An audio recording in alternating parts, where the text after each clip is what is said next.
रेवती जो थी इनका जन्म हुआ था सतयुग में, और बलराम जी का जन्म हुआ द्वापर में। इतनी बड़ी बहू एक आध दिन बड़ी होती, एक आध साल बड़ी होती तो समझ में भी आता, यहां तो 3 युग बड़ी है पत्नी, 3 युग बड़ी। और इतना ही नहीं, सतयुग के लोगों की हाइट कितनी होती है? 50 फीट। त्रेता के लोगों की उसकी आधी, कितनी? 25 फीट। द्वापर के लोगों की उसकी भी आधी, 12.5। और कलयुग में उसकी भी आधी, 6.5। और घोर कलयुग में उसकी भी आधी, 3.5 पे ही फुल स्टॉप हो जाया करेंगे आदमी। सबसे ऊंचा आदमी 3.5 फीट का रहेगा घनघोर कलयुग में। तो रेवती तो थी 50 फीट की और बलराम जी थे 12.5 फीट के। तो ये विवाह कैसे हुआ? तो बंधुओं, ब्रह्मा जी का जो दिन है ना, वो बहुत द्रुत गति से चलता है। हमारा एक दिन ब्रह्मा जी का 1 सेकंड भी नहीं है। ब्रह्मा जी का दिन कैसा है? सतयुग त्रेता द्वापर कलयुग, सतयुग त्रेता द्वापर कलयुग, सतयुग त्रेता द्वापर कलयुग जब 71 बार बीत जाते हैं तब ब्रह्मा जी का एक दिन होता है।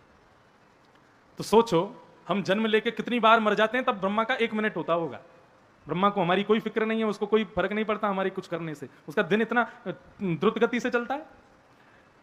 तो रेवत राजा जो थे, ये अपनी बेटी के लिए सुयोग वर कौन हो पूछने के लिए ब्रह्मा के पास गए।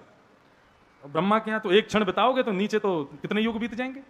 इन्होंने जाकर के पूछा, मेरी बेटी के लिए अच्छा वर बताओ। बोले अब भी भागो नीचे, द्वापर शुरू हो गया है, कृष्ण जन्म लेंगे। ठाकुर जी, उनके बड़े भैया बलराम जी, वो तुम्हारी बेटी के लिए सही है।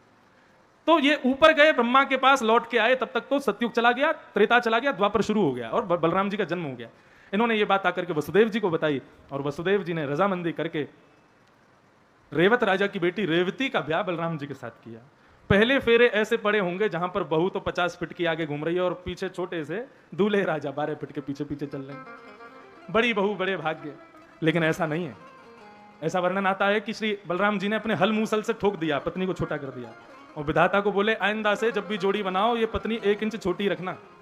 तो कहीं भी संसार में चले जाओ, बिरले ही होंगे जिनकी पत्नी लंबी हो, नहीं तो अलग अलग देखोगे तो लगेगा पति छोटा है, लेकिन जब बगल में खड़े होते हैं तो 1 इंच पत्नी ही छोटी लगती है।